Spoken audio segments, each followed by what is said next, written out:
ሰላም ጤና ይስጥልኝ የተወደዳችሁ የሮሃ ቤተሰቦች ይህ የተለያዩ ርዕሰ ጉዳዮችን እያነሳን ውይይት የምናደርግበት የሀሳብ ገጽ የተሰኘው ፕሮግራማችን ነው። ለዛሬ ከጋዜጠኛ አንሙት አብርሃም ጋር በተለያዩ ወቅታዊ ጉዳዮች ላይ ቆይታ ለማድረግ ተገናኝተናል። አንሙት እንኳን ደህና መጣ።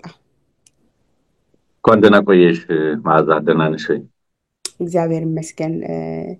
እንግዲህ በተለያየ ጉዳይ ላይ የተለያዩ ሀሳቦችን እያነሳን እንገኛለን። እንደው ለዛሬ ብንወያይባቸው ብዬ ያሰብኩት ሰሞኑን እንግዲህ ጠቅላይ ሚኒስትሩ በተለያየ ሁኔታ ከሚዲያው ላለመጥፋት ትልቅ ጥረት እያደረጉ ነው ብዬ ነው የማስበው።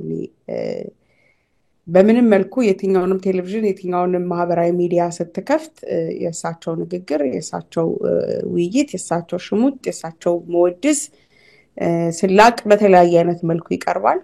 የመንግስት ሚዲያዎች በሰፊው ከንግግራቸውን በኋላ በተለያየ ሁኔታ ከተለያየ አንግል ዜናቸውን አጀንዳቸውን ዜና በማድረግ እንደገናም ደግሞ የተለያዩ ቦታዎች ላይ ሀሳባቸውን እንዲታይ ይፈልጋሉ። ከቴሌቪዥን መጥፋት አልፈለጉም።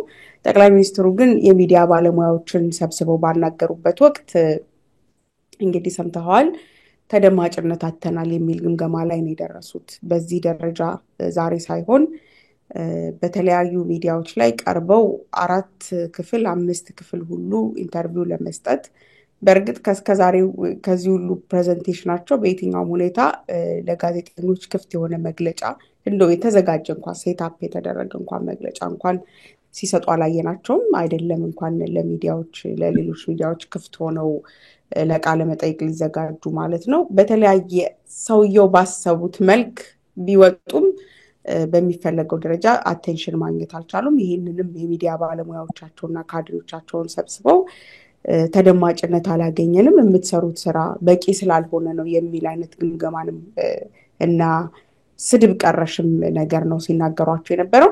ጠቅላይ ሚኒስትሩና ሚዲያው ያላቸውን ቁርኝት የሚታወቅ ነው። ለኔ ወደ ስልጣንም የመጡበት መንገድ ፓርቲያቸውም እሳቸውም ከፌስቡክ እና ከተለያዩ ማህበራዊ ሚዲያዎች የመነጨ ስልጣን ስላገኙ ቀልድ አያውቁም። በዚህ ጉዳይ ላይ እያንዳንዱ የማህበራዊ ሚዲያ ጉዳይ በጣም በትኩረት እንደሚሰራ የሚታወቅ መንግስት ነው፣ ከጠቅላይ ሚኒስትሩ በላይም ተጨማሪም ማለት ነው። እና የጠቅላይ ሚኒስትሩና የሚዲያ ቆይታቸውን አጠቃላይ በሚዲያ ላይ ያላቸውን እይታ እንዴት አገኘከው?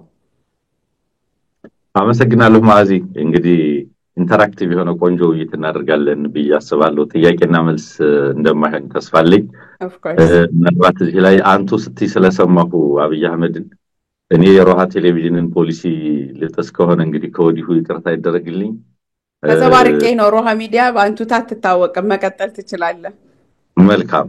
ስለዚህ ከዛ አኳያ እንቀጥላለን። እንዳልሽው ጥሩ የተቆምሽው ወደ ስልጣን ሲመጣ የማህበራዊ ንቅናቄ ማህበራዊ ሚዲያ ላይ የነበረ ቀስቀሳ ቀላል አልነበረም። የገጽታ ግንባታ በመስራት ረገድም ታስታውሻለሽ፣ ሰውየው ወይም ዘማን የሚል የፌስቡክ ገጽ ነበረ ታስታውሽ እንደሆነና በዛ ረገድ ማህበራዊ ሚዲያውን በመመልመል በጣም ሰፊ ማህበራዊ ሚዲያችን በማደራጀት ጽሁፍ የጻፈ በመላክ ጭምር በነገርሽ ላይ ፌስቡክ ላይ የሚለጠፉ ጽሁፎች አክቲቪስቶች እዛ ኦሮሚያ አካባቢ ያሉትን ሰብስቦ መመሪያ መስጠት ብቻ ሳይሆን እየጻፈ ይልኩሉ ነበር። ይሄን ለጥፍ እያለ ይጽፍም እንደነበር እናውቃለን። ያን ጊዜ ገና ጠቅላይ ሚኒስትር ሳይሆን ማለት ነው። ትናንትናም ሚልኬሳ ሚደጋ የሚባል ሰው ሲናገር አንድ ጊዜ ኢህአዴግ 17 ቀናት የግምገማ መድረክ ምናምን ብሎ ተቀምጦ በነበረበት ወቅት እንደምታስታውሽው ያን ጊዜ ይወጣና ለሰብስቦን ኃይለማርያም ይወረድ ብላችሁ ጻፉ፣ ኃይለማርያም አሁኑን ከስልጣን ይወረድ እያላችሁ ጻፉ ብሎ እኛን ደረጀ ገረፋን ሰብስቦን ነገረን አለ። ኃይለማርያም ከስልጣን ይልቀቅ ብቻ ሳይሆን መከላከያው ተበትኗል እያላችሁ ጻፉ እያለ ለኛ ኦሪየንቴሽን ሲሰጠን ነበር አለ። ኢማጂን ኢህአዴግ ውስጥ እንደ ኢህአዴግ ማዕከላዊ ኮሚቴ አባል ሆኖ እዛ ሲገማገም ቁጭ ብሏል። በጀርባ ወጥቶ ግን ለነዚህ ልጆች ማህበራዊ ሚዲያ ላይ እንዲያል እንዲጻፍ ያደርግ የነበረ ነው። ማህበራዊ ሚዲያውን ለገጽታ ግንባታ እነዚህን ለመሰሉ የፖለቲካ ትሪኮች ወደ ስልጣን መውጫ መሰላል አድርጎ የተጠቀመበት ሰው ነውና የሚዲያውን የማህበራዊ ሚዲያውን ሚና ይገነዘባል። ጠቅላይ ሚኒስትር ሆናለሁ ወይም ሆን አለብን ብለው እሱና ቡድኑ ሲሰሩም ታስታውሻለሽ ሊቀመንበርነቱን ከጽህፈት ቤት ኃላፊነት በአንድ ጊዜ ለማንና ወርቅነህን አልፎ ነው ሊቀመንበር የተባለው የኦፒዲዮ ማለት ነው። በበነጋታው መቼ ተሰርቶ መቼ ተወቅቶ የተጋገረ እንደሆነ ሁሉም አይታወቅ ዶክመንተሪ ነበረ ጠዋት የለቀቁት ያን ጊዜ እንዴት ኢትዮጵያ ጥሩ መሪ ሊመጣላት እንደሆነ የሚገልጽ እዛ ታዋቂ የኦሮሞ ሰዎችን እንዲናገሩ በማድረግ ያንን ዶክመንተሪ ሁሉ ለቆ ነበርና ሚዲያውን በተመለከተ በአንድ በኩል እንደዚህ አድርጎ ወደ ስልጣን ከመጣ በኋላ በሌላ ረገድ ደግሞ እንደተጠቆምሽው በየትኛውንም ሚዲያ ነፃ የሆነ የውይይት መድረክ የቃለ ምልልስ መድረክ ነፍጓል።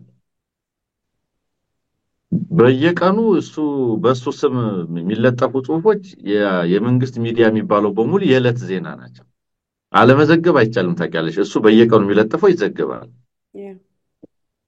ይሄ በየቀኑ እሱ አጀንዳ ሰጭ እንደሆነ አድርጎ እሱን ስለሚያስብ እኔን የሚያክል ትዊተር ተከታይ እኔን የሚያክል የፌስቡክ ተከታይ በኢትዮጵያ ቁጥር 1 ማህበራዊ ሚዲያ ተከታይ ነው ብሎ የሚያስብ ሰው ነው። በዚህ የተነሳ ሚዲያውን አግልሏል፣ አርቋል። እንደምታውቂው ነፃ ሚዲያ የውጭ በፊት ምናቀው የውጭ ኮረስፖንደንት ተሰብስበው የውጭ ሚዲያ ኢንተርቪው ይሰጥ ነበር። የፈለጉትን ጥያቄ ይጠይቃሉ። የሀገር ውስጥ ሚዲያ በተመሳሳይ ይጋበዛሉ፣ የፈለጉትን ጥያቄ ይጠይቃሉ። እንዲህ አይነት ነገር ነው የነበረው። አሁን መቸለታ የሰበሰባቸውን ደግሞ እኔ እዛ ተሳታፊ ከሆኑ ሰው ጓደኞቼ ነው የምነግርሽ ወረቀት ተጽፎ ነው የተሰጣቸው። ገብተው የሚያነቡት ጽሁፍ ተጽፎ ተሰጥቷቸዋል። ውዳሴ ያለው ነው የምልሽ ምስጋና እርሶ የሰሩት በዚህ በከተማው ኢትዮጵያ ላይ ያደረጉ ያሉት ለብልጽግና ለለውጥ እየሰሩት ያለው ስራ የሚል መንደርደሪያ ያለው ጽሁፍ እና ጥያቄ ተጽፎ ተሰጥቷቸው ነው የገቡት። በነገርሽ ላይ እዛ ሲነበብ የነበረው እሱ ነው። ሰው ባለፈው ሳምንት ለካሙዙ ተብሎ የተጻፈ የአርቲስቶች ጥያቄ አይቶ ሲቅ ነው የሰነበተው። ለሁሉም የተሰጠ ነው እንደሱ ለገሌ ተብሎ ለሁሉም ተሰጥቷል። እዛ ቀርበው የሚጠይቁም ያነቡ የነበሩ ልጆች በሙሉ ያንን ጥያቄ ጠቅላይ ሚኒስትር ጽህፈት ቤት አዘጋጅቶ ይሄንን ገሌ አንብብ ይሄንን ገሌ ይጠይቅ ተብሎ ታድሏቸው ነው የሆነው። ስለዚህ በሚዲያው በተለይ ከትግራይ ጦርነት ጋር በነበረው ጊዜ አይነት ድጋፍ ሰፖርት አላገኘም እናም በርዶታል።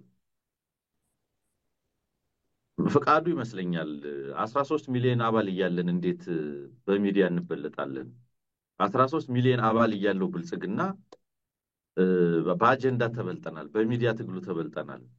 እናንተ እንኳን ሐሳብ አውጥታችሁ ልትጽፉ ላይክ እና ሼር ማድረጉላ አትፈልጉም ይያለ ካድሬዎችን በሙሉ ሲወቅስ ነው የነበረውና አጀንዳ ተቀባይ ስለሆነ ነው። አሁን አጀንዳ ሰጭ አይደለም።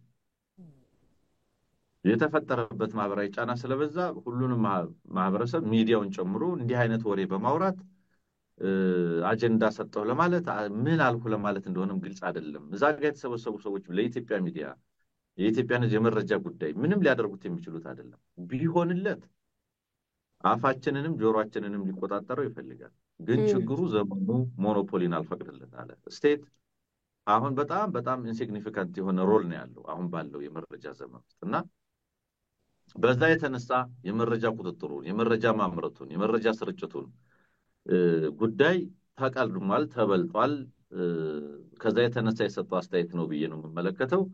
እዛ ጋር ሰብስቦ ያወራው ነገር አወራ ለመባል ሚዲያዎች ሌላ ነገር እንዳያዩ ተቃውሞ ተነሳበት እንዳይባል ታውቂያለሽ። የሆኑ ዲፕሎማቶች ሲቆጡት የሆነ ከተማ ይሄድና ሰላማዊ ሰልፍ ጅማ ነው ብዙ ጊዜ የሚሄደው ጅማ ይሄድና ህዝብ ተሰልፎ እኔም እኮ ኮንስቲትዩንሲ ያለኝ የሚሞትልኝ የሚወደኝ ህዝብ አለ ለማስባል መኪና ውስጥ ወጥቶ በእጁ ያውለበለበ መንገድ ላይ የሚታይበት ድራማ አለውና ይሄ ሙሉ ለሙሉ በድራማ የተሞላ ግለሰብ ስለሆነ ከሚዲያ አኳያ ይሄ ሚዲያ ምንድነው የሚናው እሱ የሚፈልገው የሱን ፍላጎት አምፕሊፋይ የሚያደርግ ሚዲያ ነው።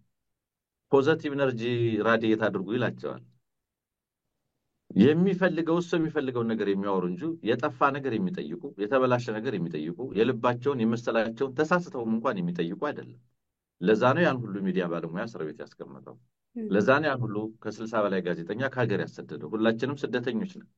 እኔም አንቺም በስደት ሀገር ቁጭ ብለን የምንሰራበት ምክንያት ኢትዮጵያ ቁጭ ብሎ መኖር ኢትዮጵያ ቁጭ ብሎ መስራት ጠልተን አይደለም። ነገር ግን ይሄ ስርዓት ሰው በላ ስርዓት ነው። እጣ ፈንታችን እንደሌሎች ጓደኞቻችን እስር ቤት ስለሆነ ነው። እንደነ ጎበዜ ሲሳይ እንደሌሎቹ የሽብር ክስ ነው የሚከሰሰው። የሽብር ምርመራ ደግሞ አይነቱን እያየሽው ነው። እና የሚዲያውን ጉዳይ በአጠቃላይ እኔ በምረዳበት ለመቆጣጠር አልተመቸውም። ነገር ግን በሱ ምስል፣ በሱ ገጽታ፣ በሱ ወሬ ለመያዝ ከፍተኛ ጥረት ያደረገ ነው። ያ እኔ የማምንበት እሱ ነው። ሰውየው ቅድም ያነሳ ነው የሚዲያ ኢንተረስቱ ቀላል አይደለም። የመጣበት መንገድ እንደውም አንተ አስታወስከኝ ኃይለማርያም ይውረድ ይላሉ እና ያኔ ገና እዛው እና አዳነች አቤቤን በተመለከተ ሌሊት ከእንቅልፋችን ትቀሰቅሰን እዛው እንግዲህ አዳነች አቤቤ አክቲቪስት የሆነ ሰው ነው ሲነግረኝ የነበረው እና ሌሊት ከእንቅልፋችን ተደውሎ እኔ እኮ እየተሰደብኩ ነው ተነሱ እንጂ ተብሎ ሁሉ ነው ዘመቻ የሚደረገው። የራሳቸው አክቲቪስቶች አሏቸው፣ ጠቅላይ ሚኒስትሩም ከታች ያሉትም መሪዎችም ጭምር ማለት ነው። በእያንዳንዱ ሁኔታ የራሳቸውን አክቲቪስት አሰማርተው ሶሻል ሚዲያውን እንደ ቀልድ የሚያዩት አይደሉም። አንደኛ ፕሬዘንት የሚያደርጉት ሁሉም ነገራቸው አገሪቱ ላይ ምንም ፕሬዘንት የሚደረግ ነገር የለም። ስለ ኑሮ፣ ስለ ረሃብ፣ ስለምናምን ነው ሰው የሚያወራው። ኢኮኖሚካሊ የወደቀ ሀገር ነው የያዙት፣ ግን ሚዲያ ላይ የሚመጣው ገጽታቸው ነው በእያንዳንዱ ሁኔታ። ጠቅላይ ሚኒስትሩ አይተው ከሆነ አስተማሪዎችን ሲያገኝ ከአስተማሪ በላይ አስተማሪ መሆኑን ነው ዲሞንስትሬት የሚያደርገው። ስለማስተማር እያንዳንዱን ነገር እንደሚያውቅ እነሱ አላዋቂዎች እንደሆኑ ነው የሚያሳያቸው። ትላንትናም የሚዲያ ሰዎች ላይ ሲቀርብ በሚዲያ ምን ማድረግ እንዳለባቸው እንዴት አድርገው የሱን ገጽታ እንደሚገነቡ የራሱን ካድሬዎች አያምናቸውም። አስበው እንግዲህ የሚሰበስባቸው መጀመሪያ ደረጃ እዛ ቦታ ላይ ተገኝተው የሚዲያ ሰዎች ተብሎ እዛ ቦታ ላይ ያሉት እንደው በጣም ከጥቂቶች ነው ያላቀም በግለሰብ ደረጃ ልንጠራቸው የምንችል ካልሆኑ በስተቀር እዛ ተሰብስበው የመጡት በካድሬነት በመንግስት አወዳሽነት የምናቃቸው በእያንዳንዱ ሁኔታ የመንግስትን የዕለት ተዕለት አጀንዳ የሚነግሩ ናቸው። እነዚህ ሰዎች እንኳን ሊጠይቁት የሚችሉትን ጥያቄ እነዚህ ካድሬዎች እንኳን ሊጠይቁት የሚችሉትን ሊያነሱት የሚችሉትን ሐሳብ ይፈራዋል፣ መስማት አይችልም። እነሱ እንኳን የተጻፈ ነገር ነው የሚሰጣቸው ማለት ነው። እንግዲህ በካድሬ ደረጃ የሚመጣው እንኳን የተጻፈ ነገር ነው የሚሰጠው። እኔ የሰውየውን ወይም የሲስተሙን መውደቅ መሞት ምናምን በዚህ ሳይሆን በብዙ መልኩ ልትገልጸው የምትችለው መንገድ አለ። ለሚዲያ ያለው ኮንሰርን እና እኛ ደግሞ በአንድም በሌላ መልኩ ከዚህ ስርዓት ጋር እየታገለ ያለው የአማራ ህዝብ የአማራ ፋኖ የሚዲያ አጠቃቀሙ እውነት በዚህ ደረጃ ነው ወይ? በፕሮፓጋንዳ የምር ያንን ማድረግ ተችሏል ወይ? ዓለም አቀፍ ጉዳዮችን አድሬስ ማድረግ ተችሏል ወይ? እንደው የዓለም አቀፍ አጀንዳነትን ተወውና በአገር አቀፍ ደረጃ እውነት የምትታገልለትን ህዝብ ራሱ በዚህ ደረጃ ያለውን ሚዲያ ያለውን ማህበራዊ አቅም መጠቀም ተችሏል ወይ? የሚዲያ ግንዛቤያችን እኔ እነሱ የሚዲያ ግንዛቤያቸው እንደ ተሞክሮ ሊወሰድ የሚገባ ነው። አፍነውት እንኳን አይረኩም። ሌላ መሬት ላይ የሞተውን ነገር ሚሊዮኖችን እየጨፈጨፉ ሚሊዮኖችን እያሳደዱ ሚሊዮኖችን እያፈናቀሉ ሰው በረሃብ የሚሞትበትን ሀገር አስተማሪ ዶክተር ያመጸበትን ሀገር የክልሉ ትልቁን ቁጥር የያዘው ህዝብ የሀገሩን ትልቁን ቁጥር የያዘው ህዝብ ሙሉ ማስተዳደር በማትችልበት ሁኔታ ዋና ከተማ ላይ እንኳን ለመንቀሳቀስ አጣብቂ በሆነበት ሁኔታ ላይ ሚዲያውን ግን ኮስሞቲክስ ቀብቶ ይዞ መውጣት የቻለ በዛም ታርጌት ኦዲየንሱ የሆነውን ዓለም አቀፍ ማህበረሰብ አድረስ ማድረግ እየቻለ አሁንም መንግስት ነው ብለው አምነውት የኢትዮጵያ ሶሉሽን ውስጥ አንዱ የሶሉሽኑ አካል ሆኖ ነው የሚታየው። እስካሁን ድረስ የትኛውም ዓለም አቀፍ ተቋም በለው ዓለም አቀፍ ኢንተርናሽናል መንግስት ምንም ብትለው ከአብይ አህመድ ውጪ የኢትዮጵያን ጉዳይ መፍታት እንዳለበት ምንም አይነት ግንዛቤ አልወሰደም። ማአት ነገሮችን ደርድረን ብናመጣ ዓለምን ኮንቪንስ አላደረግንም። ዓለምን ኮንቪንስ ማድረግ እየቻለ ያለው ታርጌት ኦዲየንሱን በለየ ሁኔታ እየሰራ ያለው ብልጽግና ነው። ይሄንን ውጭ ገና ምርጫ ገና ተወዳድሮ ራሱ ሌጂቲሜት ለማድረግ ሌጂት የሆነ ምርጫ አድርጋለሁ ብሎ ለማሰብ ራሱ አሁን የሚሰራቸውን ድራማዎችን በሚዲያ ኮንትሮል እያደረገ ነው። የዚህ ሁሉ ታርጌት ኦዲየንሱ እኔ እናት አይደለንም። የዚህ ሁሉ ነገር ታርጌት ኦዲየንሱ የተራበው ህዝብ አይደለም። እሱ ያውቀዋል። ያንን ካውንተር በሚያደርግ ሁኔታ ነው ወይ ሚዲያውን እየተጠቀምን ያለው ነው የሚለውን ነገር እንድታየው ብዬ ነው። ቲንክ ነው ያነሳሽው ማለት ለምሳሌ አገዛዙ የሚቆጣጠራቸው ሚዲያዎች ምን አደረጋቸው ስንል ለምሳሌ በኦሚሽን ማለት ክልከላ በማድረግ ለምሳሌ ስለ ግድያ ስለ ጭፍጨፋ ላለፉት 7 ዓመታት ያገዛዙ ሚዲያዎች እንዳያወሩ በማድረግ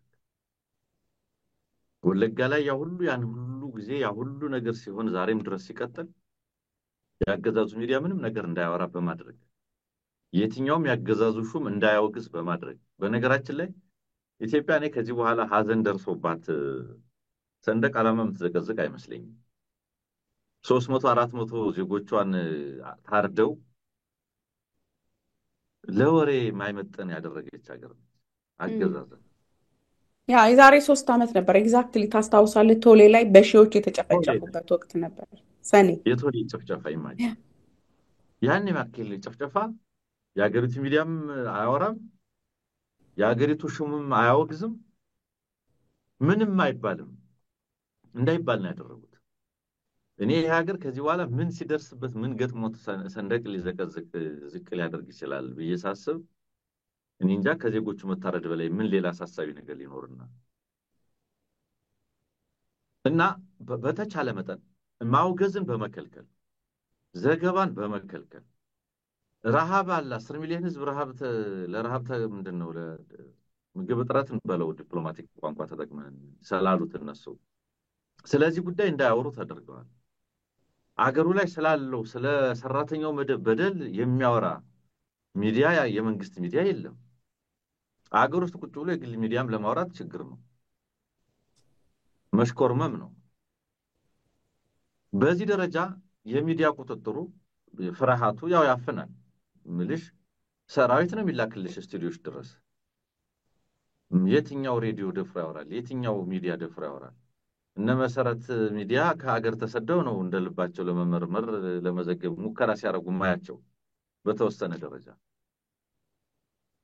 ከዛው አገሩ ላይ ያለ ችግር ለማውራት የሚቻልበት አይደል የህዝብ ብሶት ያርሶ አደር ችግር የሚያወራ ሚዲያም የለም በአገዛዙ በኩል እንዳልሽው በክልከላና ባፈና የፈለገው አጀንዳ ብቻ ሰርፌስ እንዲሆን በማድረግ የማይፈልገውን አጀንዳ ሰፕረስ በማድረግ በማፈን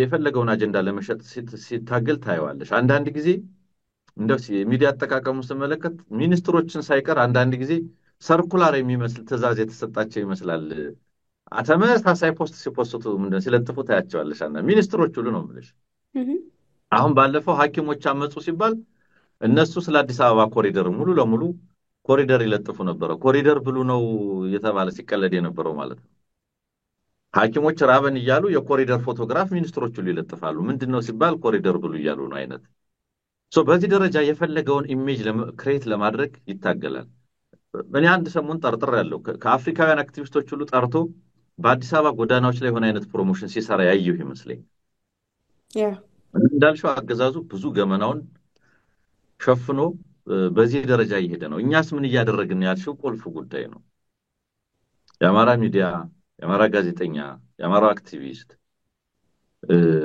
ይሄ አገዛዝ ስለራሱ የደበቀውን ገመና ለማጋለጥ አሁን አንዳንዱ የደከሙ ይመስለኛል አሁን አንዳንድ ጊዜ እኔም አንዳንድ ጊዜ በእኛም ሚዲያ ስንወያይ ይደክመናል ማለት አሁን ስለ አብይ አህመድ ከዚህ በኋላ እንደው ምን ተናግረን ለማን ይሆን ምናሳምነው እንላለን ባለፈው እንዳልነው ነው እንደው ወጥቶ ራሱ ልገላችሁ ነው ላጠፋችሁ ነው ቢልም የማይቆጣ አይነት ማህበረሰብ የማይቆረቆረው አይነት ጥገኛ አለና እኛ ለፍልፈን ጮህን ምናነቀው የቱን ይሆን ብለን መሰልቸት እናያለን አንደኛ አሁን አብይ አህመድ ይሄን ያደርጋል ተብሎ ሚደንቅ የሚገርም ነገር ጠፋ አንድን ህዝብ አጠፋለሁ የሚልን ሰው ሌላ ምኑን ነውሩን ተናግረሽ የሰው ልብ ተቀሰቅሽበታለሽ ላጠፋ ነው ማለቱን የራሱ ከራሱ ውስጥ ዛሬም ጃዋር ሲናገር ሰማሁት ነው ይሄንን እኮ የማያውቅ የኦሮሞ ብልጽግና ይሄንን የማያውቅ የኦሮሞ የቢዝነስ ኤሊት የለም። ይሄንን እኮ ከ2018 ከ2018 ጀምሮ ሲነግረን የነበረ ነው አለ። አማራን እደቁሰዋለሁ፣ አማራን እሰብረዋለሁ ምናምን እለዋለሁ እያለ ሲነግረን ኖራለና ምን ልልሽ ፈልጌ ነው በአብዛኛው የዚህን ስርዓት ነውር ለመግለጽ የሚደረገው ሙከራ በአማራ ሚዲያ ዘንድ በአማራ ጋዜጠኛና ምናምን ዘንድ የመሰላቸት ጫና የፈጠረ ይመስለኛል በአንድ በኩል ሳየው።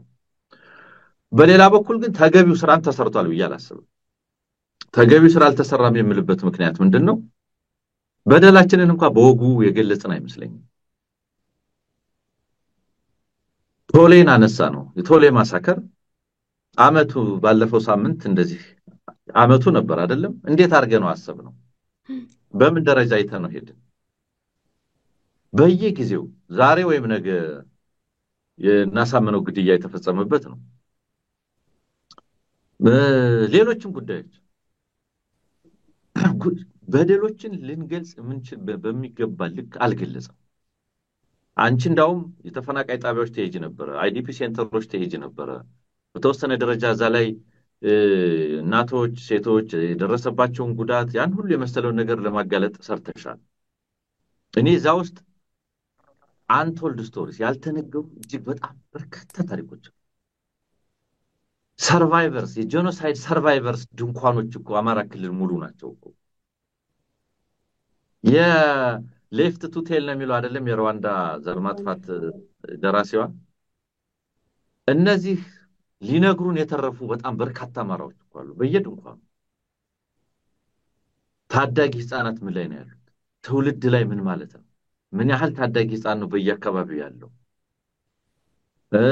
እናቶች ምን አይነት ሁኔታ ውስጥ ናቸው? ኑሯቸው ምን አይነት ሁኔታ ውስጥ ናቸው? ከምን አይነት ህይወት ይሄ ቤተሰብ ወደ ምን ተቀየረ? ያልተነገረ በጣም በጣም በጣም በርካታ ታሪክ ህዝባችንን ሊቀሰቅስ የሚችል በጣም በርካታ ታሪክ አልወጣም። የአማራ ሚዲያ ይሄንን አልሰራም። እውነት ለመናገር እኔ ራሴንም ነው አልሰራንም። ምቹ ሁኔታ ስለሌለ ነው ገነዘባለሁ። በተወሰነ ደረጃ ምቹ ሁኔታ የለም ይመስለኛል። ላይክ ሄደሽ ኢንተርቪው አድርገሽ ቀርጸሽ አነጋግረሽ ታሪካቸው ሙሉን ይዘሽ ዶክመንተሪ ፕሮዲዩስ አድርገሽ ለመስራት አይቻልም። እንደምታውቂው እርዳታ መስጠትም እየተከለከለ ነው። ሌላ ይቅር ሌሎችም በደሎች ይሄ ጦርነት ከተጀመረ ባለፈው 2 ዓመት ውስጥ በዚህ በሚወስዳቸው እርምጃዎች ምክንያት የደረሱ ጭፍጨፋዎች፣ የድሮን ጥቃቶች፣ እነዛ ታሪኮች አንድ ዝግጅት ነው ያየሁትኝ እኔ ተሰርቶ ያየሁት። እነዛ ሁሉ ነገሮች እኮ በደንብ አልተገለጡ አላወራናቸውም። ግን አሁን ምንድነው ይዞን ያለው ወሬ ነጋሪነቱ የዕለታዊ የአውደ ውጊያ ድምሰሳ ወሬ ነው። ሙሉ ለሙሉ አሁን ተቆጣጥሮን ያለው ይሄ ነው። ድል መናገር ተገቢ ነው። የወንድሞቻችን ድል፣ የወንድሞቻችን ትግል፣ የወንድሞቻችን ደም የሚፈስበት ይሄ መነገር አለበት። ይሄ ችላ መባል አለበት ብዬ አላምንም። ኦፍ ኮርስ መነገር አለበት። ስንናገር እንዴት ትርጉም እንስጠው፣ እንዴት ወደ ሰው ልብ እናቅርበው፣ እንዴት የድል ስሜት እንፍጠርበት፣ እንዴት ትግላችን ሰርቫይቭ ያደረገ መሆኑን እናሳይበት የሚለው ጉዳይ ቁም ነገር አንድ ነገር ሆኖ አሰልች እንዳይሆን እንደው ዝም ብሎ ተመሳሳይ ቋንቋ እንዳይሆን እሱን እንዴት እናድርገው የሚለው ነገር መታሰብ አለበት ብዬ አስባለሁ። መነገሩ ግን ትክክል ነው። ግን ያልተነገረው ይበዛል። ያልተነገረው ነው የሚበዛው። ኢንተርቪው አደረግሽው ጀማልን መቸለታ ከ60 በላይ ጋዜጠኛ በተሰደደባት ሀገር 10 ማንሞላ ጋዜጠኞችን አነጋግሮ ይዞ ወጣ። የበርካታ ጋዜጠኛ ህይወት፣ የበርካታ ታጋዮች ቤተሰብ፣ የበርካታ ፋኖች ገድል አልተነገረም። አገዛዙን በማጋለጥ ረገድ ከመጣን ደግሞ ያገዛዙ ግፎች ያው ሁሌ እንደምንለው ነው። አጀንዳ ሸጦ ማደር የለበትም። ይሄ አገዛዝ አጀንዳ ሸጦ ማደር የለበትም፣ መጋለጥ አለበት ነው ምንለው ሁሌ። እንዳይሸጥ ማድረጊያው እንዳይሸጥ ለማድረግ ገበያ ይዞ እንዳይወጣ ለማድረግ ገመናውን በአግባቡ በማውጣት ቅድም እንዳልኩሽ መሰላቸቱ ሊኖር ይችላል። ግን ይሄ ሀገር እየበለጸገ ነው ሲለን እንዴት ይሄ ሀገር እየወደቀ እንደሆነ ማሳየት እንዴት አቃተን? ወይ እየበለጸገ ነው ብሎ መናገርን አሳፋሪ እስከሚሆን ድረስ መገለጥ እኮ ነበረበት። እየበለጸግን ነው ብሎ መናገር አሳፋሪ። ምክንያቱም ዜጎች ጓዳቸው ላይ ሞሰባቸው ላይ ያዩት ነው ኖሯቸው። ዜጎች ኑሯቸው ላይ ህይወታቸው ላይ እያዩት ኢትዮጵያ ወዴት እየሄደች እንደሆነ ትግራይ ምን ላይ እንዳለች አማራ ምን ላይ እንዳለ ምዕራብ ኦሮሚያ ምን ላይ እንዳለ እየታወቀ አዲስ አበባ ውስጥ በሚተከሉ አበባዎች ኢትዮጵያ እየበለጸገች ነው። አዲስ አበባ ውስጥ በሚተከሉ መብራቶች የአዲስ አበባ መንገድ ዳር ቤቶች ቀለም በመቀባት እና መብራት በመትከል በማሳመር ኢትዮጵያ እየበለጸገች ነው ሲባል ይህንን አጀንዳ ሸጦ እውነትም ይሄ ሰው ጥሩ ነገር እየሰራ ነው ብሎ እንዲታሰብ እንዴት ተቻለ? እኛ ስላልሰራን እኮ ነው። መልቲ ሚሊዮን ብር ከባለ ሀብት እየተቀማ የተሰሩ በገበታ ምናምን ስም የተሰሩ ሪዞርት መስራት የአንድ መንግስት ኃላፊነት ነው ወይ የሚለው ራሱ አንድ ነገር ሆኖ ሪዞርት መገንባት የአንድ መንግስት ኃላፊነት ነው ወይ ተልእኮ ነው ወይ የሚለው አንድ ነገር ሆኖ በባለ ሀብት ገንዘብ ተሰርቶ ቅድም ጀዋር ሲናገር ነበረ። አካውንታቸው ይታይና አንድ የገቢዎች ሰራተኛ ይደውልና ይሄን ያክል ሚሊዮን ብር አዋጣ ብሎ ያዘዘ ገንዘብ ተዋጥቷል ነው ያለው። በዚህ መንገድ የተሰሩት ሪዞርቶች ደሞዝ እዛ ጽዳት ለሚያስተናግዱ ሰራተኞች ደሞዝ መክፈል አቅቷቸው ባለበት የብልጽግና ማሳያ ተደርጎ ጎብኙት ይባላል። አርቲስት ሄዶ ይጎበኛል፣ ሌላውም ሄዶ ይጎበኛቸዋል። እና በግዳጅ ስብሰባ ደግሞ እዛ አድርጊ ትባያለሽ። $150 እየከፈልክ ደር ይባላል። ይሄንን መበልጸግ ብሎ እንዴት ነው የሚያዘው? ኢትዮጵያ ስትራክቸራሊ ኢትዮጵያ የምትገለጠው በአርሶ አደር ማህበረሰብ አግራሪያ አርሶ አደሩ ምን ጠባለለት? የሽንኩርት ማሳውን ተገዶ ወደ ስንዴ ማሳ ስላደረገ የስንዴ ኬላ ስለተከለ ያው በሚሊሻነት ጦር ሜዳ ነው ያለው። ስለዚህ አጀንዳ እንዳይሸጥ ለማድረግ ገመናዎቹን ለመግለጥ የኛ ሚዲያ ብዙ ስራ አልሰራም በሚለው እስማማለሁ ልልሽ ነው ማለት ያ አንድ ሌላ መነሳት ያለበት ነገር እንደ ወደ ሁለተኛው ርዕሳችን ከመሄዳችን በፊት እዚህ ላይ ብየው ማልፈው ታርጌት ኦዲየንሳችንን መለየት መቻል አለብን። እውነት ለመናገር ካሁን በኋላ ያብይን ክፋት በመናገር ወይም ለውጥ በሚለው ነገር ተቀብቶ የመጣውን ነገር አይ ለውጥ አልነበረም ይሄ ነው ለማለት እና የአማራን ህዝብ ወደ ትግል ማምጣት ወይም እንዳጠቃላይ እንደው ፖለቲካዊ ንቃት ለመፍጠር የሚደረገው አጀንዳ እንዳልከው አድካሚ ነው። ኦሬዲ የሆነ ነገር ነው። አብይ አህመድ በአፉ ወጥቶ የተናገረውን ነገር እኮ እንግዲህ የአብይ አህመድ ቀኝ እጅ የነበሩ ሰዎች ወጥተው እየነገሩ ነው። ባለፈው እንዳነሳኸው አብይ አህመድ ወጥቶም ቢናገር ማይነቃውን ልታነቃው አትችልም። ልገል ነው እየመጣ ያለው ሲልክም አላምንም አንተ አትገለኝም የሚል ሰው ከተፈጠረ ይካንት ያንን ምንም ማድረግ አትችልም። ሁልጊዜም በጥቂቶች ዋጋ መክፈልና በጥቂቶች ትግል ነው ብዙሃን ነፃ የሚወጡትና ያ ለትግል የወጣው ስብስብ ኦሬዲ ወጥቷል። ያንን የትግል አጀንዳ ግን ሌጂት የማድረግ የፋኖን ድል መዘገብ የምናምን እንዳለ ሆኖ እሱ በራሱ ትልቅ ነገር ሆኖ ያንን የትግል ጉዳይ ግን ሌጂት የማድረግ ሚና ራሱ ሚዲያዎች ላይ እንዳለ ነው። ምናልባትም አልተሰራም ብለን የምናምነው ሌላውን ታርጌት ኦዲየንስ ዓለም አቀፍ ማህበረሰቡን አብይ አህመድ እየቀባ እየሰራ ያመጣውን ነገር ቀደም ያልከውን አበልጽግ ያለው ሲል መበልጸግ በደም ነው ወይ በደም ማስከር ነው ወይ የሚለው ነገር የቀን ተቀን ስራችን ሊሆን ይገባል። አይ ኖ ፌቨራብል ኮንዲሽን የለም። ኦፍ ኮርስ በስደት ላይ ያለ ጋዜጠኛ የራሱ ታሪክ ራሱ ብቻውን በቂ ነው አብይ አህመድን በደንብ አድርጎ ለማጋለጥ። በእያንዳንዱ ሁኔታ ውስጥ ዓለም አቀፍ ማህበረሰቡን ታሳቢ ያደረገ የሚዲያ ትግል እየተደረገ አይደለም።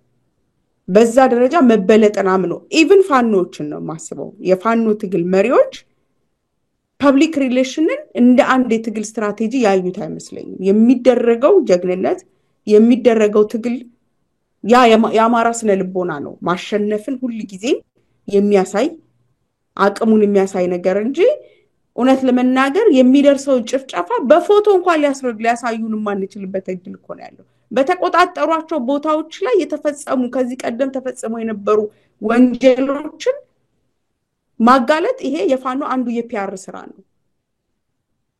ታሪክም ነው። ነገ በታሪክ በዓለም አደባባይ ላይ ተጠያቂ የሚደረግበትም ነው። ተሰንዶ መቀመጥ መታየት መቻል አለበት እና ይሄ ዓለም አቀፍ ኦዲየንስን ታሳቢ ያደረገ ስራ ለመሰራቱ ሁልጊዜ ሄዴክ ስለሚሆንብኝም ጭምር ነው እንድናነሳው የፈለኩት። ቅድም ግን በተለያየ ሁኔታ እየጠቀስካቸው ወደ ነበረው ጉዳይ ልምጣና ስለ ጃዋር ሚልኬሳንም ስሙን አንስታል። እኔ የታየ ደንዳ አብዮት ነው የምለው።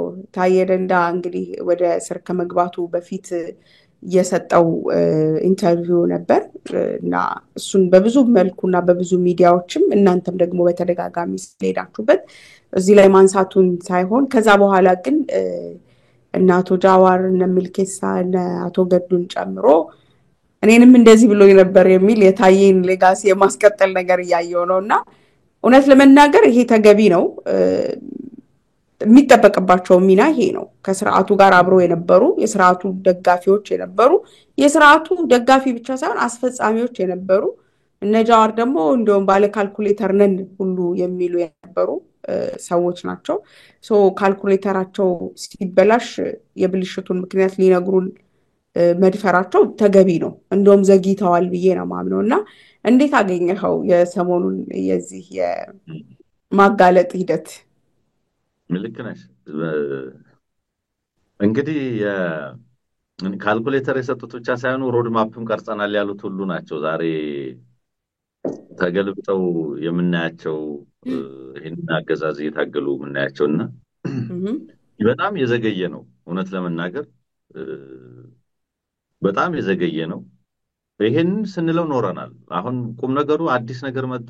አንዳንዶች አቃቂር እንደሚያወጡት አይደለም። አዲስ ነገር ስለተነገረ እንደው ጉድፈላ አይነት አይደለም። አሁን ቁም ነገሩ ጉዳዩ ከሰውየው ጋር የነበሩ የስርዓቱ አካል ባይዘው እንደሱ አይነት አቃቂር የሚያወጡት ሰዎች እነዚህ ሰዎች ከመናገራቸው በፊት እኛ ስንናገር ምን ስልታረጉ ትናገራላችሁ ሲሉን የነበሩ ሰዎች ናቸው። ዛሬ ደግሞ ይሄን ነገር እንዴት አድርጎ ፖለቲሳይዝ መደረግ አለበት፣ እንዴት አድርገን ወደምንፈልገው የትግል ጉዳይ መምጣት አለበት ስትል ዛሬ ነው እንደሰማችሁት የሚል በመጻደቂያ አጀንዳ ይዞ መጥቷል። ግራ ስለሚገቡኝም ጭምር ነው እንዲህ አይነት ሰዎች። ልክ ነው እና እንዳልሽው አሁን መከላከል እንግዲህ ሁሌ ያታለሉ መኖር ወደማይቻልበት በዙሪያው ላይ ላሉትም ሰዎች አምኖት ለተቀመጡትም ሰዎች አይ ቲንክ አሁን እኛን የጠላት ወሬ አድርገው ከነበረ ሲሰሙ የነበረው የአማራ ታጋዮችን የአማራ ኃይሎችን ንግግር ታጋዮች ንግግር የጠላት ወሬ አድርገው ከነበረ የሚረዱት ዛሬ እዛው አገዛዙ ስር የነበሩ ያገዛዙ አካል የሆኑ ኢንፋክት ከዚህ ከኦሮሞ ገዢ ቡድን ውስጥም ያሉ በዚህ ደረጃ የዚህን አገዛዝ የዚህን ገዢ ቡድን አረመኔያዊ ሳቢ እየገለጡት ነው የሚገኙት። በጣም በጣም በተለየ መንገድ የት ድረስ ለመከፋፈል እንደሚሄድ የት ድረስ የጸረ ህዝብና ጸረ ሰው ዓላማና ፍላጎቱ በብዙዎች መንገድ የተገለጠ ነው። እንደው ከሞላ ጎደል ለምሳሌ ከባዴኖች ውስጥ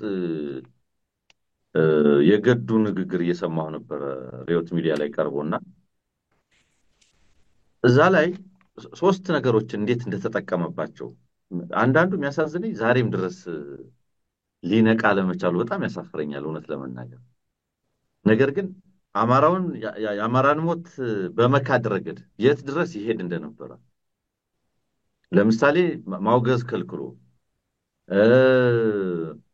እንዳይዘገብ ከልክሎ አማራን የሞተው እንዳይባልም ጭምር የማንነት ጥቃት ነው ወይ የአማራ ጥቃት ነው እንዳይባል በማድረግ ይሰራ የነበረውን ነገር እሱም ከራሱ ተሞክሮ ሲያነሳ አንደኛው ይሄንን እያዩ እየሰሙ ዛሬ ተቀመጡ ሰዎች ምን ያህል መርዶ ነው እላለሁ። ሻሸመኔ ላይ ከጃዋር መከበብ በተባለ ተከበብኩ ባለ ማግስት ያ ሁሉ ጭፍጨፋ ካሩሲ እስከ ሻሸመኔ እስከ ዘዋይ ሲፈጸም ያ እንዳይዘገብ እሱም ደግሞ አማራዎች ተገደሉ እንዳይባል ራሱ የሬሳ ኮታ አውጥቶ እስከ መናገር የሄደበት ክህደት ይሄንን ያውቃሉ። ይሄንን የሚያውቁ ዛሬም ድረስ አብይ ጋር አብረው ያሉ ሰዎች መኖራቸው ይገርመኛል። በሌላ ረገድ እኛ ሁልጊዜም እንጠረጥረው ነበር ሳይሆን ብዙ ደጋግመንም ስንናገር የነበረው ስንጽፈው የነበረው ይሄ የፕሮ ገቨርንመንት ሚሊሻ ነው። ሸኔ የሚባለው የስቴት አፊሌትድ የሆነ ሚሊሻ ነው። የእነ ሽመልስ አብዲሳ ሚሊሻ ነው። አንዳንድ መንግስታት ለካውንተር ኢንሰርጀንሲ ሌላ ኢንሰርጀንት ያቋቁማሉ። አንዳንድ ሀገር ልክ አሁን ፋኖን እናመታለን ብሎ ሌላ ፋኖ ሊያቋቁሙ ሲታገሉ እንደነበረው ኦነሰ የሚባለው ነው ኦላ የሚባለውን እንመታለን ብለው ሸኔ ብለው ራሳቸው ሌላ ሸኔ መሰረቱ። ይሄንን በጃል ፈቃድ የሚመራ ያገዛዙ ገዳይ ታጣቂ ቡድን ብሎ የገለጸበት መንገድ አንደኛው ሪቪሊንግ ነገር ነው። እነ ሽመልስ ታጣቂ ሸኔ ታጣቂ አደራጅተው ባይዘው የዚህ ቡድን ታጣቂዎች ወደ አማራ ክልል ለጦርነት ተልከው አልቀዋል። ምናልባት ሌላ የተመለመሉ ይኖራሉ አሁን እንጂ ፋኖ ደብረ ብርሃንን ያዘ ሲባል በከፍተኛ ፍጥነት ነው ወደ ሸኖና ጫጫ ሲላኩ የነበረው ያን ጊዜ ማለት ነው። ኋላም ላይ ሀጫሉ ተገደለ ሲባል ያደርግ የነበረው የአማራውን አመራር በመከፋፈል በጣም በከፍተኛ ደረጃ ችግሩም የአማራውን ጥቃት እንዳይነገር በመገደብ በጣም ብዙ ስራ ነው ሲሰራ የነበረው። ማንም አመራር ወጥቶ ቅድም እንዳልኩት ጽፎ እንኳን ማውገዝ እንዳይችል ገዱ የራሱን ተሞክሮ ዛሬም ጉራ ፈርዳ የሚል ጉራ ፈርዳ ላይ ጭፍጨፋ ተፈጽሞ ዛሬም ጉራ ፈርዳ ብሎ ጽፎ ውጭ ጉዳይ ሚኒስትር እያለ የደረሰብኝ መከራ ይላል እሱ እንግዲህ መቸለታ ሲናገር ዛሬም ጉራ ፈርዳ በሚል ርዕስ የጻፈው ጽሑፍ አስታውሳለሁ። በነገራችን ላይ እሱን ጽሑፍ ሼር አድርጌ ያን ጊዜ የኛው አውቃለሁ አይ ደግሞ እንዴት እንደቀጠቀጠኝ እኔ ልነግርሽ አልችልም። ለምን እሱን ጽሑፍ ሼር አደረክ ነው? አዎ እና እንዲህ አይነት ዘገባም ተከልክሎ ብዙ ነገር ተከልክሎ የተሰራውን ነገር የገለጸበት መንገድ አንደኛው ለየት ያለ ነገር ነው። ግን አጠቃላይ ነገሩን ሳየው ምን መሰለሽ ታዬ ለምሳሌ አማራን ላጠፋ ነው አለኝ፣ እየበተንኳቸው ነው አለኝ አለ። ገዱም ምን አለ እዛው ቃለ መጠይቅ ላይ የትግራይን ህዝብ እንዳይነሳ አድርገን አድቅቀነዋል አለኝ አለ። ተመልከች እንግዲህ የሰው ልጅ ጭንቅላት የትግራይን ህዝብ እንዳይነሳ አድርገን አድቅቀነዋል አለን። እዛው ላይ እንደገና ልደቱም ይጨምራል። ደብረ ዘይት 250 ሰው በተገኘበት አሁንም አብይ ያደረገውን ንግግር ይጠቅሳል። የአቢሲኒያን ጦር እንዳይነሳ አድርጌ ፍርክስክሱን ነው የማወጣው፣ ኤሚሬቶችም ኤርትራም ሩብ ሚሊዮን ወታደር እናሰለጥንልሃለን ብለውኛል ይላል። እነዚህ ንግግሮች የሰውየውን ኢንሁማን ባህሪ ጸረ ሰው ጸረ እኔ አሁን ይሄ ሰውዬ በእንዴት አይነት ፈጣጣ ቢሆን ነው በመስኮት መጥቶ ኢትዮጵያን ህዝብ የሚያየው? አንቺ እኔ አፍራለሁ። እንዴት ትወጫለሽ? የትግራይን ህዝብ እንዴት ያየዋል? የአማራን ህዝብስ እንዴት ያየዋል? የጭካኔው ደረጃ የለውም፣ የሰው በላነቱ ደረጃ የለውም። እንዳይነሳ አድርጌ አድቅቄዋለሁ የሚለውን የትግራይ ህዝብ አሁን አሳቢው መስሎ ከተፈናቀልክበት መልሰሃለሁ አቋቁመሃለሁ እያለ ይዋሸዋል። ላጠፋው ነው ብሎ ከ2018 ጀምሮ ጀዋር እንደሚለው ይሄንን የማያውቅ ይሄንን ያልሰማ የኦሮሞ ብልጽግናና የኦሮሞ ቢዝነስ ኤሊት የለም ማለት እያጠፋውላችሁ ነው አማራን። ይሄው ባለሀብቱን አጥፍቼላችኋለሁ፣ በትኜላችኋለሁ፣ አስሬላችኋለሁ፣ አሰድጄላችኋለሁ ነው ይላቸው የነበረው። ከዚህ በኋላ ኢኮኖሚውን የምትቆጣጠሩት እናንተ ናችሁ ነው ይላቸው የነበረው። አገሩን ተቆጣጠሩ ነው የሚላቸው የነበረው። በዚህ ደረጃ ሰውን ለማጥፋት አሁን እኔ እነማን መሰለሽ የሚገርሙ እንደው አይመልሰው እንጂ አሁን እንደው እንደጀመረው ይጨርሰው እንጂ እናገኘው ተሻገር እነ መላኩ አለበል እነ ተመስገን ጥሩነህ እነ ብናልፍ አንዱዓለም እንደው እነ ምናምን በለጠ ሞላ ይሄንን ሲሰሙ ምን አሉ ይሆን ነው? ምን አይነት ህሊና ይሆን አንቺ ይሄንን ሰምቶ እንቅልፍ የሚወስደው? እየገረመኝ ያለው እሱ ነው። እንደው የአማራውን ሚዲያ የአማራውን ፖለቲከኛ የአማራውን ፋኖ ንግግሮች እንደ ጽንፈኛ ንግግር እንደ ምናምን ሲመለከት ለኖረ ሰበበኛ ይሄንን ሲያይ ምን እያለ ይሆንላሉ? ይሄን ሲሰማ ምን እያለ ይሆንላሉ? ጀዋር መሐመድ የጻፈውን ረጅም ጽሑፍ አይተሽዋል። ሞገስ ዘውዱ ጋር ያደረገውን ቃለ መጠይቅ የሰማሁት ነበር። እነሱም እንዳውም ምንድን ያለው አስቀያሚ ስለሆነ አንዳንዱ ነገር አስነዋሪ ስለሆነ አልናገረውም አለ። ማለት አማራን አጠፋለሁ ከማለት በላይ አስጠያፊ ነገር ምን እንደሆነ ራሱ ገና ሊገባኝ አልቻለም። ባይዘው አማራን አጠፋለሁ ነው፣ የአማራን ባለሀብት አጠፋለሁ፣ የአማራውን ኢኮኖሚ እንቀማለን፣ የሌላውን ኢኮኖሚ ቀምተን በሰበብ አስባብ የእኛን ኃይልን እንጠቅማለን ነው የሚላቸው። ግን ከዚህ በላይ ምን አይነት አስቀያሚ ሊኖር ይሆን? ንግግር ሊኖር ይሆን? ምን እያለ ይሆን? ይሄን ነገር ሳስበው እየገረመኝ ነው። ሚልኬሳ መጥቶ ማአት ነገር አወራ። ማአት ነገር ቅድም የምልሽን አይነት እንዴት ሸፍጠኛ እንደሆነ በስልጣን በምርጫ በወታደራዊ ትግል በየትኛውም ትግል መታችሁ እኔን ስልጣን እቀማለሁ ብትሉ በቢላው አርዳችኋለሁ አለኝ አለ። እንደዚህ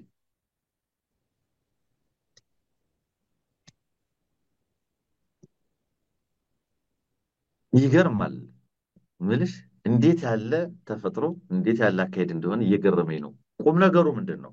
ይሄ ሁሉ መልእክት አልገባቸው ላለ አልሰማ ላሉ ምን ያህል ይገባቸው ይሆን ምን ያህል ያረጥባቸው ይሆን የሚለው ነው የሚያሳስበኝ እንጂ እኛ ወትሮም አውቀነው ስንለው ስንከራከር የከረምንበት ነው። ግን ሌሎች ዛሬም ድረስ እዛ ጥገኛ ለሆኑት ግን ይብላኝላቸው ይሄው ጉዳቸውን እየሰሙ ነው ብለው ማለት ያ ከዚህ አንድ ቀደም ያልነውን ነገር የሚያጠናክርልን ነገር ወደ ሚዲያም ከመምጣትም በላይ ሰውየው እንደዚህ ብሎ ነበር እንደዚህ ብሎኛል እንግዲህ ያሉ በተለያየ ሁኔታ እየወጡ ያሉትን ሰዎች የምታየው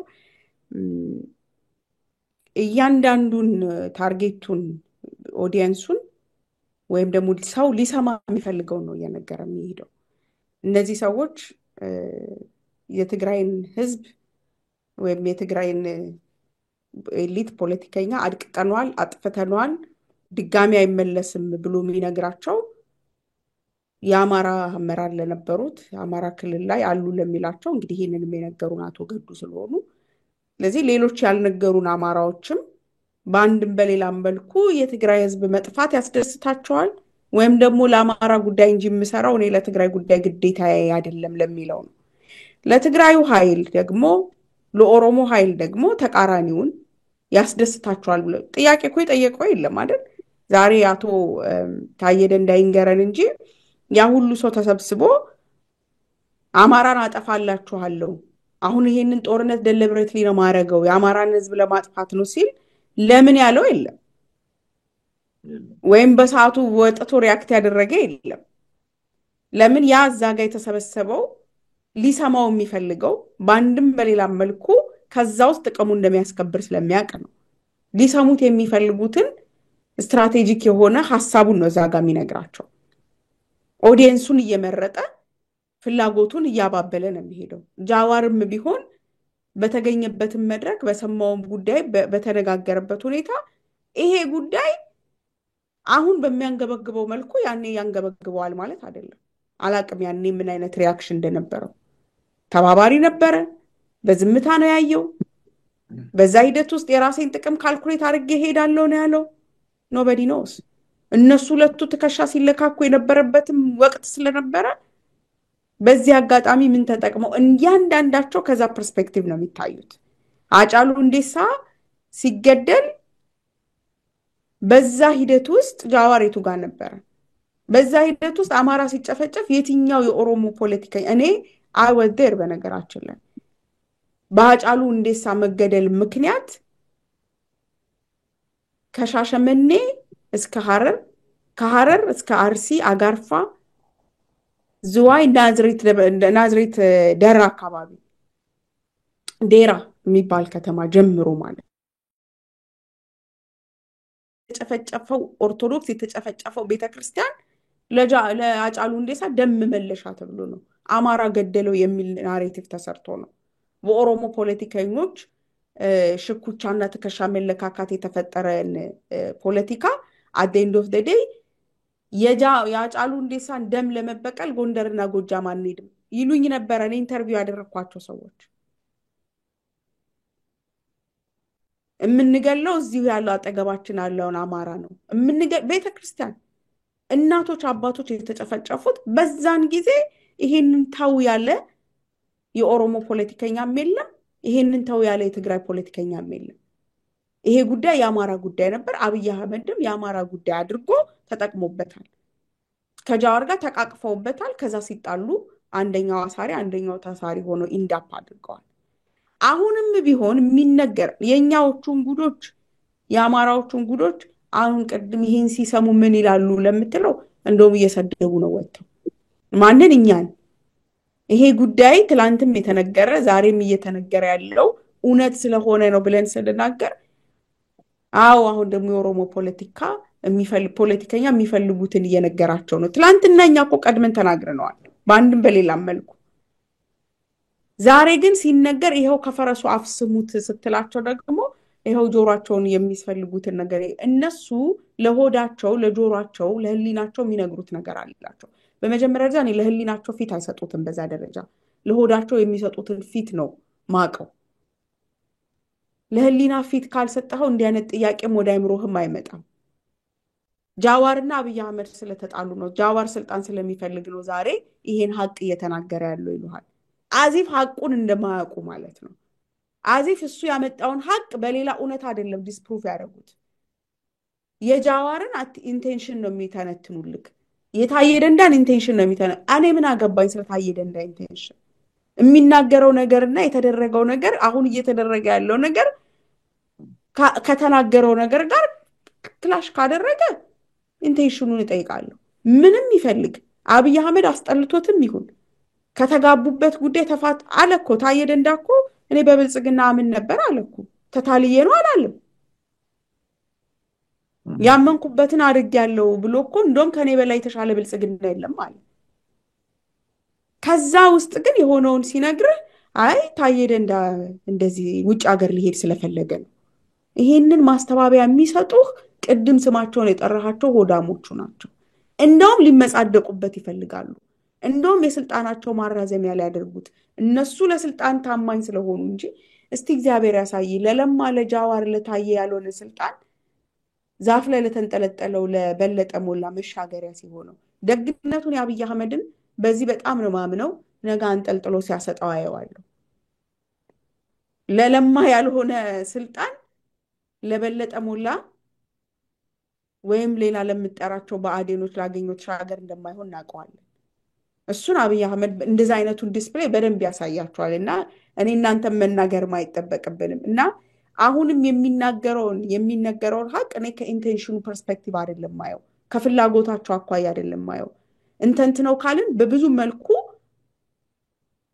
ለደረሰብን ጭፍጨፋ ለደረሰብን ግድያ በአንድም በሌላ መልኩ ቀጥተኛ ተጠያቂ ናቸው። ጃዋር በለው ታዬ በለው ገዱ በለው በእያንዳንዱ ሁኔታ ተጠያቂ ናቸው። ገዱ እኮ ጠየቃለሁ ብሏል አይደል?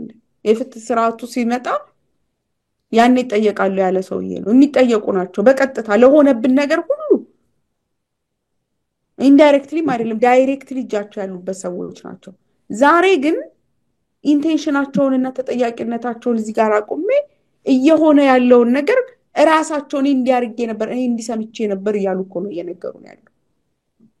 ምናልባት ሰውየው ዛሬ የሚፈልገው አይፈልገው ይሄ እውነት እንዲወጣ ስለማላቅ አልጠቅሰውም እንጂ ቢፈልገው ይናገረው ስለነበር አንድ ሰው ስለ ጃዋር ጠይቀው ቆይ ግን እንደው አብይ አህመድን በዚህ ደረጃ የምትደግፍ ጃዋርን የሚቃወም ሰውዬ ነው። ግን ጃዋርና አብይ እኮ አብረው እየሰሩ ነው። አይ አብይ በጣም ቃል ገብቶልኛል በጣም እኮ ከአብይ ጋር ምሰራ ነኝ የሚልና ፖለቲካ ቃለው የሚል ሰው ነው እና በኢንፎርማል ወሬያችን መሃል ነው አይ አብይና ቃለው ስለ ጃዋር ያለውን አመለካከት እብድ ነው የሚለው እና ለጃዋር የሚሆን ሶሉሽን አለው አብይ። ስለዚህ በዛ ደረጃ ስለማምነው ነው እንጂ እውነትሽን ነው ከአብይና ጃዋርን አብሮ መስራት አይቻልም ብሎ የሚያምን ሰው አለ። እንግዲህ አብይ ለጃዋር መፍትሄ ይሰጥልኛል ምክንያቱም ይሄ ሰውዬ መስማት የሚፈልገው ጃዋርን የስርዓት አስይዟል እብድ ነው የሚለውን ነገር ከሰማ በቃ ልቡ ይተኛል ማለት ነው። አይ ዶንት ኖ እያንዳንዱን ነገር እንዴት አድርገው ጠቅልለው ለዚህ ሰውዬ እንደሰጡት በጣም ማሳያዎችን ብዙ አድርጎ ማቅረብ ይቻላልና እንደ አጠቃላይ እኛ የተረዳንበት መንገድ ነው። ምናልባት ሰዓታችን የሚበቃን ከሆነ አንድ ሐሳብ አንስተን ፕሮግራማችንን ብናጠቃልል መልካም ይመስለኛል። ትላንትና በኤቢሲ ውይይታችሁ ላይ በሰፊው ሄዳችሁበታል። አድማጭ ተመልካቾችም ከታችም ዲስክሪፕሽኑን ስለምናስቀምጠው ቢያዩት ደስ ይለኛል። ሰፊ ውይይት ያደረጋችሁበት ጉዳይ ነበረ። በተለይ ለኔ ድራማ ነው። ትላንትናና ከትላንት ወዲያ አየሩን ተቆጣጥሮት የነበረው እንደው የድራማው ተደራሲዎች እነማን ናቸው? ደራሲው እንግዲህ አብይ አህመድ ነው ብዬ ነው ማምነው። አንተ ያንተን እይታ ታጋራናለህ። ተዋናዮቹ እንግዲህ አዲሱ ሹመኛ ጌታቸው አለ። ከዛ እነ ደመቀ እነ ማን ነው አረጋ ከበደ ተሰባስበው ድራማ ሲሰሩ ነበር። እኔ ከተደራሲው ፐርስፔክቲቭ ነው ለማየት የፈለኩት። እኛንን የአማራ ህዝብ ነው፣ የትግራይ ህዝብ ነው፣ ዓለም አቀፍ ማህበረሰቡ ነው፣ ማን ነው በዚህ? ወይስ ሚዲያዎች አጀንዳ እንዲያገኙ ነው የተፈለገው? እንዴት አየኸው አጠቃላይ ነገሩን? ያንተን ፐርስፔክቲቭ ማየት የፈለኩት።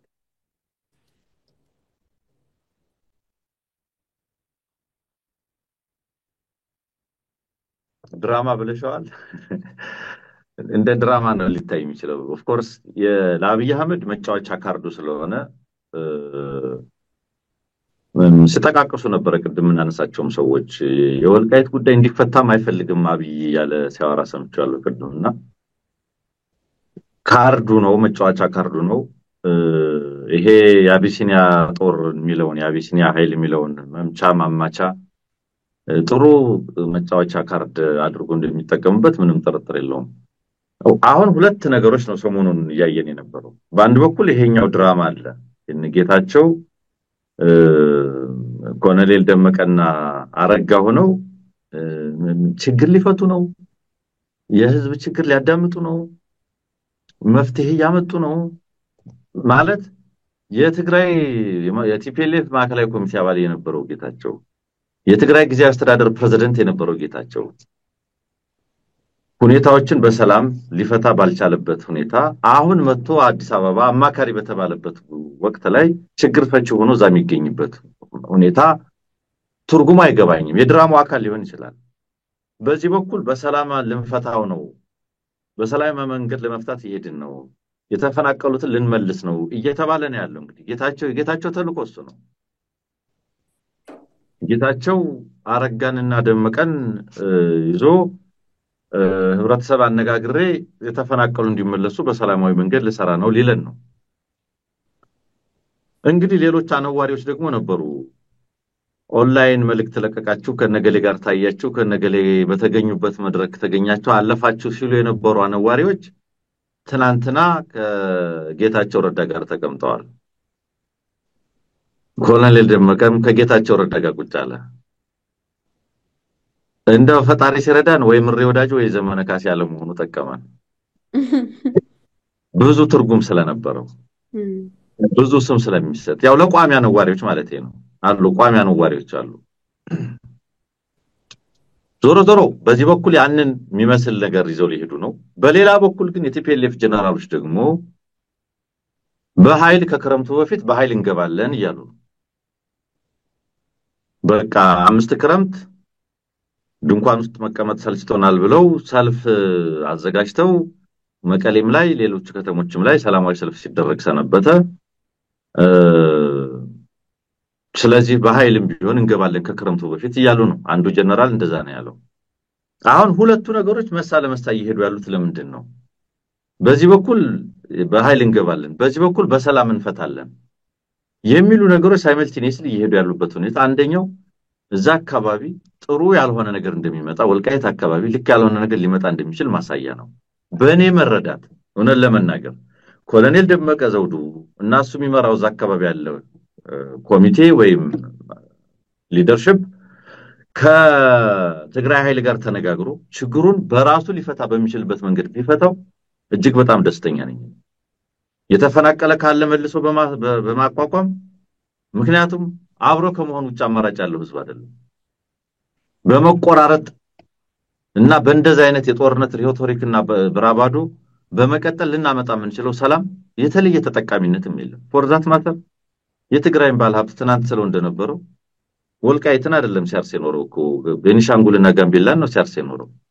ትግራይም ከሰማይ የሚወርድላት ወርቅ ስላለ አይደለም ያንን በመያዝ ቁም ነገሩ እንደ አንድ የጋራ ጣፈንታ እንዳለው ህብረተሰብ እዛ አካባቢ ያለው ህብረተሰብ እኛው በሰላም እንጨርሰው፣ የአብይ አህመድ የጦርነት ቁማር መጫወቻ መሆን የለብንም ብለው መምከር መዝከር ከቻሉ አንድ ትልቅ ቁም ነገር ነው ብዬ ነው ማሰቡ። ይሄ በጣም ትልቅ ቁም ነገር ይሆናል። አትደርሱብኝም ኮሎኔሉም ሲፎክር የከረመው ነገር አለ እንዳትደርሱብኝ ምናምን እያለ ራሱን ነጥሎ ወልቃይትንም ከአማራ ሊነጥል ጸረ አገዛዝ ትግል ሪቶሪክ በማምጣት ሲሰራው የነበረ ብዙ ቆሻሻ ነገር አለ ትናንት በአግባቡ አቅርቤዋለሁ ከሱ ነገር ሁሉ ወጥቶ ሪፈረንደም የሚባል ነገር የለም መልሶ መቋቋም የሚባል ነገር የለም ተፈናቃይ የለም ምናምን የለም የሚለው ያ ግትር የሆነው አካሄድ ያ በቃ ያለቀ የደቀቀ ነገር ነው የሚለው አቀራረብ እሱ በህግ በአግባቡ ስርዓት እንዲበጅለት ለማድረግ በጣም ዲፕሎማቲክ በሆነ መንገድ ዘላቂ ጥቅምን ታሳቢ ባደረገ መንገድ የአማራን ህዝብ የረጅም ጊዜ ፍላጎት ጥያቄ ታሳቢ ባደረገ መንገድ የአማራ የሚባል ጥያቄ የሚያቀነቅኑ ከሆኑ እነዚህ ሰዎች ማለት ነው እኔ ስለምጠረጥራቸው ነው ወደ እንደዛ ነገር ገብቻለሁ ነገሩን ያዙ የመጡበት ነገሩን ያሳደጉ የመጡበት መንገድ ትክክል ስላልሆነ ከዚህ መመለስ አለባቸው ራሳቸውን ያማራው ትግል ማዕቀፍ ውስጥ መክተት አለባቸው ከአማራ ኮር ጥያቄዎች መካከል አንዱ እንደሆነ አድርገው መመልከትም አለባቸው እሱን ታሳቢ ባደረገ መንገድ ከትግራይ ኃይሎች ጋር ከታደሰ ወረደ ከሚመራው ወይ ከማንም ጋር ተነጋግሮ ነገሮችን ፒስፉሊ መጨረስ እና ህጋዊ አመቺ ሁኔታዎችን ማበጀት ጠቃሚ ነው ብያምናለሁ አብይ አህመድን በማመን አብይ አህመድ ነው መፍትሄ ሰጫችን ብሎ በማመን የሱን ቃል ይዘናል ብሎ በመከተል የሚከደው መንገድ ግን መጨረሻው እሳት እንደሆነ ግን ከበቂ በላይ ልምድ ያገኘ ይመስላል ሲክድ አብይ አህመድ በወልቃይት አጀንዳ ምክንያት እንኳን ስንት ጊዜ በምን አይነት መንገድ አማራውን ለመከፋፈል እንደተጠቀመበት ግልጽ ነው በጣም በብዙ መንገድ አሁንም ከዚህ ሰው እኔ የምጠብቀው መፍትሄ የለም ከዚህ ሰው የሚመጣ መፍትሄ ሳይሆን ከዚህ ሰው የሚመጣው ቀጥሎ የሚመጣው ጦርነት ነው እንዴት አድርገን ምክንያቱም በግልጽ አስቀምጡታል የወያኔ ኃይሎች ከፋኖ ኃይሎች የሻቢያ ኃይሎች ትብብር እንዳይኖር ለማድረግ ያለንን አቅም ሁሉ ተጠቅመን ይህንን ትብብር ማምከን አለብን ያለው ለማምከን ጥሩ ነገር ደግሞ ጦርነት መሰለኝ ስለዚህችን ወልቃይት እንደምንም አባብሎ ወደ ጦርነት ሊከታት ይሞክራል ብዬ አስባለሁ ወደ ጦርነት የሚከታት ራሱ ጦርነት በመክፈትም ሊሆን ይችላል ሁመራና አካባቢ ላይ ያለውን ወታደር ወደ ወያኔ ሰራዊት እንዲተኩስ በማድረግ ጦርነቱን ለኩሶ እግሩን ስቦ ወጥቶ የሁለቱን ኃይል ለማባላት እንደሚሰራ መገመት ይቻላል እንዲህ አይነት ነገሮች ናቸው እየሰሩ የሆኑ ያሉት የፕሪቶሪያን ስምምነት አፍርሻለሁ ካለ በኋላ ተዋዋዩን ወይም ተፈራራሚውን አካል ህጋዊ ዕውቅና ከነሳው በኋላ ካፈረሰው በኋላ አሁን የፕሪቶሪያ ስምምነት የማንና የማን ስምምነት ነው የሚባለው የፌደራል መንግስቱና የህወሓት ነው የነበረው ህወሓት የለም void and null ሆኗል አይደል የለም ከሌለ ማን ነው ታዲያ ስምምነት እንዲጠብቅ የሚጠበቀው ኤክስፔክት የሚደረገው ኦር እነማን ናቸው ያን ስምምነት የሚፈጽሙት አንደኛው ተዋዋይ ብቻውን ነው የሚፈጽመው because TPLF የለም ብሏል ስለዚህ ወልቃይትን በተመለከተም ፕሪቶሪያ ላይ የተቀመጡ ስምምነቶች ነጥቦችና እነዛ ሁኔታዎች ተፈጻሚ ሊሆኑ ነው ያለን ነው ይሄ ድራማ ከማን ጋር በመሆን ፕሪቶሪያ እኮ የፈረመው ሽግግር አስተዳደር የታደሰ ወረዳ አስተዳደር አይደለም TPLF ነው የፈረመው እና ያ ሌጋሊቲ ያ ሌጋል ቦዲ ደግሞ የለም ተብሏል ስለዚህ አስፐር ፕሪቶሪያ አግሪመንት ተብሎ የሚደረግ እንቅስቃሴ ውል ስምምነት ወልቃይት ላይ ያለ ብያለም እና አብይ አህመድ ግን ምን ጊዜም ትናንትናም እንግዲህ ዛሬ ትናንትና ጀምሮ የወጣ ደግሞ ኤርትራ ላይ የቀረበ በጣም ከፍተኛ ክስ አለ ከሱ ጋር ተያይዞ አካባቢ አዲስ እሳት እንዲጫር እየሰራ ነው ያለው መጠንቀቅ የሚገባው ዳግም በአብይ አህመድ እሳት ውስጥ ላለመግባት ነው ኦሬዲ የገባንበት እሳት ስላለ በአብይ አህመድ ወጥመድና እሳት ውስጥ ላለመግባት ግን ሁሉም አካል ከመቆጠብ አለበት ባይነኝ መቆጠብ አለበት ወያኔም ይሄንን ያረጀ ያፈጀ ብራባዶን በአፍንጫው ተተክሎ ከተነሳ በኋላም ይዞ መጥቶ የሚለፈልፈው ነገር ጠቃሚ አይደለም የነ ኮሎኔል ደመቀም እንዳው አትድረሱብን አይንኪንን ዘብ አቁመናል ምናምን ጠቃሚ አይደለም ዘላቂ ጥቅምን ዘላቂ ሰላምን ስለማያመጣ ዘላቂ በሆነ መንገድ የሚፈታበት መንገድ ቢታይ ጠቃሚ ነው ምለው ማዚ በጣም አመሰግናለሁ እንግዲህ የተለያዩ ሐሳቦችን በማንሳት መቀጠል እንችላለን ካለን ጊዜ አኳያ ግን ፕሮግራማችንን እዚህ ላይ እናጠቃለን በሌላ ጊዜ እንግዲህ በሌላ ርዕሰ ጉዳይ እንደምንገናኝ ተስፋ አደርጋለሁ አመሰግንሻለሁ ማዚ ታንክ ዩ መልካም አድማጭ ተመልካቾቻችን የዛሬ ሐሳብ ገጻችን ይህን ይመስል ነበር። በሌላ ጊዜ በሌላ ርዕሰ ጉዳይ እስከምንገናኝ ድረስ በያላችሁበት ሰላም